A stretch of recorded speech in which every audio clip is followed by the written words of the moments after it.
প্রাপ্তবয়স্ক ছেলে মেয়ে যদি সাক্ষী রেখে একে আরেকজনকে কবুল করে নেয় তাহলে কি তাদের বিয়ে হয়ে যাবে? যদি বলে আমার মেয়েকে দিলাম। দেখেন, আল্লাহ মাফ করো, শয়তান যে কতভাবে বিভ্রান্ত করে, এবং এই সমস্ত প্রশ্নগুলো শুনে আমাদের অনেক ভাইরা বলেন এই সমস্ত আলতু ফালতু প্রশ্ন করে। আরে ভাই, আপনার কাছে আলতু ফালতু প্রশ্ন হতে পারে, ওই বেচারার কাছে এই প্রশ্নটা অনেক গুরুত্বপূর্ণ হতে পারে না? একবার রমজান মাসে আমার মনে আছে, আমি দুপুরে মোবাইল সাধারণত রমজান মাসে দিনের বেলা ফজরের পর একটু এসা টেসা করে তারপর আমরা ঘুমাই আমাদের বাসায় সবাই। তো লম্বা ঘুম দিয়েছি, মোবাইলটা সাইলেন্ট করে ঘুম থেকে উঠে দেখি একটা নাম্বার থেকে অনেকবার কল, বলে গেছি মানে 15-20 বার হবে, এরকম আরো বেশি হইতে পারে, এতবার কল একটা নাম্বার থেকে। তো তাড়াতাড়ি কল ব্যাক করলাম, একটা মানুষ এতবার কল দিছে, কে কোন বিপদে পড়ছে আল্লাহ জানে। ধরার পরে অপর প্রান্ত থেকে এক মহিলা ফোন ধরলো, ধরার পরে বললাম যে বোন, এতবার ফোন দিচ্ছেন, কোনো অসুবিধা? বলে হুজুর একটা জরুরি মাসালা দরকার আমার। আমি আচ্ছা বলেন বলেন। তুমি বলেন যে মাসালা হলো স্বামীর পকেট থেকে টাকা চুরি করা জায়েজ আছে। আমার রাগ হইল, আমি বললাম যে এটা আপনার জরুরি মাসালা হলো, আপনি এতবার কল দিয়েছেন, আমি পরেশান হয়ে গেলাম দেখে। এটা একটা জরুরি মাসালা হলো? যাই হোক, ওনাকে মাসালা উত্তর দিলাম, দিয়ে আর রাখলাম।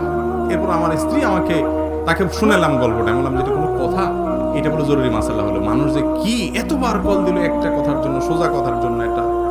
তখন আমার স্ত্রী আমাকে বললো যে তোমার হিসাবটা ভুল হচ্ছে। আমি বললাম কেন? বলছে তোমার কাছে যেটা খুব তুচ্ছ মাসালা, এটা তার কাছে অনেক গুরুত্বপূর্ণ। ওই বেচারি হয়তো স্বামীর পকেটের টাকাটা আজকেই পাইছে, এখনই তার উত্তরটা দরকার। হয়তো আগে কখনো তার স্বামী এত বকিল পকেটে টাকা টুকা রাখে না, চান্সটা সে আজকে পাইছে। এখন তুমি মাসালা জায়েজ বললে সে নিতে পারে, বেচারির জায়গাটা দেখার চেষ্টা করো, তুমি তোমার জায়গা বসে উত্তর দিলে হবে না। তো আমাদের কাছে অনেক ভাইরা প্রশ্ন করেন, এমন প্রশ্ন যে প্রশ্নটা আমাদের অনলাইনে ফেসবুকে অনেকে কমেন্ট করে, এটা কোনো প্রশ্ন হলো? ভাই, কোনো প্রশ্ন কর্তার প্রশ্নকে ছোট করার সুযোগ নেই, সে জানে না দেখে তো প্রশ্ন করছে বেচারা। কত রকমের প্রশ্ন আছে, সব প্রশ্নই গুরুত্বপূর্ণ, কোনো প্রশ্নই অগুরুত্বপূর্ণ না যদি কেউ জানার উদ্দেশ্যে করে থাকে, কারণ তা জানার কমতি থাকতে পারে। যাই হোক, মূল কথা হলো যে ভাই, কোনো যুবক যুবতী, অনেকে আছে, অনেক যুবক যুবতীর শয়তান এসে প্রবোধ দেয়। শয়তান তো নানাভাবে বুঝায় যে মুসলমানের সন্তান জেনা তো করবে না, হারামে তো যাবে না। তো বলে যে ঠিক আছে, নিজেরা বিয়ে পড়ে নেয়। কিভাবে বিয়ে পড়বি? বলে এই দুই কাঁধে দুই ফেরেশতা আছে না, দুজনটা সাক্ষী রাখ। এরকম করে কিন্তু অনেকে। আমার কাছে অনেক প্রশ্ন আসছে এরকম, যে অনেকে নাকি এরকম করে, দুই কাঁধে দুই ফেরেশতারে সাক্ষী রেখে বিয়ে করে। আবার অনেকে বলে যে আসমান জমিনকে সাক্ষী রেখে বিয়ে করে, আল্লাহরে সাক্ষী রেখে বিয়ে করে। এখন আবার দেখলাম যে তারা নিজেরা নিজেদেরকে হয়তো সাক্ষী রেখে বিয়ে করার কথা মনে প্রশ্ন করছে। এগুলোতে বিয়ে হবে না, এগুলো শয়তানের শয়তানি। আপনাকে নেক্সট শুরুতে শয়তান ধোঁকা দিচ্ছে, জেনা হবে। বিয়ে হতে হলে দুইজন প্রাপ্ত বয়স্ক পুরুষ, আপনি পুরুষ প্রস্তাবক পাত্র, আপনি সাক্ষী হবেন না, আপনি তো নিজে প্রস্তাবক। যে প্রস্তাব দিবে, যে কবুল করবে, তাদের বাইরে আলাদা দুইজন প্রাপ্ত বয়স্ক পুরুষ কি হইতে হবে? সাক্ষী হইতে হবে। সাক্ষী ছাড়া বিয়ে বিশুদ্ধ হবে না। শুধু সাক্ষী হইলেই হবে তা নয়, আবার বিয়ের জন্য আরো যে বিষয়গুলো আছে সেগুলো সম্পাদন করতে হবে। লুকোচুরি করে, দুই নম্বরই করে বিয়ে করবেন। আরে যুবক, জীবনে একটা বিয়ে, কেন দুই নম্বরই করে সেটা কালিযুক্ত করবেন? সুন্দর করে করবেন, পয়সা করে কামাই করেন। আর বিয়ের তো যে প্রেম শয়তান সৃষ্টি করে, এটা আপনাকে বিপদগামী করার জন্য করে। মুসলিম যুবকের তারুণ্যকে ধ্বংস করার জন্য ইবলিসের সবচেয়ে বড় পথ, হাতিয়ার হলো এই জেনার পথ। এটা থেকে বেঁচে থাকা আজকাল কঠিন হয়ে গেছে, সংগ্রাম করতে হবে এবং জমায়ে রাখেন নিজের ভালোবাসাকে বৈধ ভালোবাসার সময় ব্যবহার করার জন্য। আল্লাহ তাআলা আমাদেরকে তৌফিক দান করুন। তাহলে এরকম নিজেদেরকে নিজেরা সাক্ষী বানাতে না, বিয়ে করলে কি হবে না? বিয়ে বিশুদ্ধ হবে না। আউটসোর্সিং এর টাকা দিয়ে কোরবানিতে অংশগ্রহণ করা জায়েজ হবে কিনা এবং আউটসোর্সিং টাকা হালাল কিনা? আউটসোর্সিং বা ফ্রিল্যান্সিং এর যে উপার্জন, এটা হালাল কিনা? এর উত্তর হলো যে মৌলিকভাবে এটা হালাল।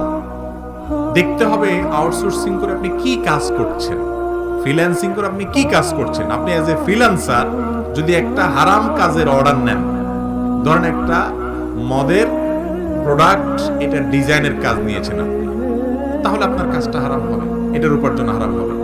আপনি একটা পোশাকের ডিজাইনের কাজ নিয়েছেন, আপনার কাজটা, পোশাকটা হালাল পোশাকের ডিজাইনের কাজ নিয়েছেন, আপনার কাজটা হালাল হবে। আপনি ফ্রিল্যান্সিং করে কি কাজ করে দিচ্ছেন ক্লায়েন্টকে, আপনার ক্লায়েন্টকে যে কাজটা করে দিচ্ছেন সেটা যদি কি হয়, হালাল কাজ হয়, তাহলে সেটার উপার্জন আপনার কি হবে, হালাল হবে। আর যদি সে কাজটা হারাম হয় তাহলে তার উপার্জনটাও কি হবে, হারাম হবে। এটা হলো অনেকটা শেয়ার মার্কেটে বিজনেসের মতো। অনেকে এটাও জিজ্ঞাসা করেন যে শেয়ার মার্কেটে ব্যবসা করা জায়েজ আছে কিনা। মৌলিকভাবে শেয়ার মার্কেটে শেয়ার কেনা বেচার ব্যবসা করা এটা জায়েজ আছে। কোন কোম্পানির শেয়ার কিনছেন, তাদের কাজ কি, পলিসি কি, আপনি যে শেয়ার কিনছেন সেখানে কোনো হারামের ভাগীদার হচ্ছেন কিনা, এটা হলো দেখার বিষয়। কথার কথা একটা কোম্পানি একটা বৈদ্যুতিক আইটেম উৎপাদন করে, তা আপনি সেই কোম্পানির শেয়ার কিনছেন, তারা বিদ্যুতের বিভিন্ন আইটেম গুলো উৎপাদন করে করে এগুলো বিক্রি করে, সেই কোম্পানির শেয়ার কিনছেন কিনা জায়েজ, এটা বেচাও কি জায়েজ। আমাদের দেশের শেয়ার মার্কেট এটা অবশ্য দুনিয়ার অন্য 10টা শেয়ার মার্কেটের মতো না। এটাকে সংশ্লিষ্টরা, এই বিষয় বিশেষজ্ঞ যারা, তারাই বলেন এটা জুয়ার মার্কেট। তো এটার কথা আমি সাধারণ শেয়ার আন্তর্জাতিক ভাবে বা যেখানে সত্যিকারের যে শেয়ার কেনা বেচা হয়, জুয়ার মতো কোনো কারবার নাই, সেই কথা বলছি, কমন কথা বলছি, সাধারণ মাসালা বলেছি।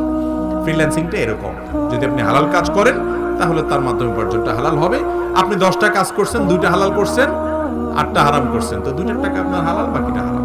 কথা কি বুঝাতে পারছি? কোন মসজিদের ওয়াকফ করা জায়গা ক্রয় বিক্রয় করা যাবে কিনা? কোন মসজিদের জায়গা যদি ওয়াকফ করা হয়, আল্লাহর জন্য, আল্লাহর ঘরের জন্য মসজিদ দান করা হয়েছে, ওয়াকফ করা হয়েছে, এই ওয়াকফ করা জমি কখনো বেচা যাবে না, এটা কখনো বিক্রি করা যাবে, এটা পরিবর্তনও করা যাবে। একজন ওয়াকফ করে চলে গেলেন, আপনি মসজিদ কমিটির লোকজন, আপনি বেচে আরেক জায়গায় মসজিদ করলেন, জায়েজ হবে? এটা জায়েজ হবে না। ওয়াকফের জমি বেচা কেনা পরিবর্তন করা এটা জায়েজ নাই।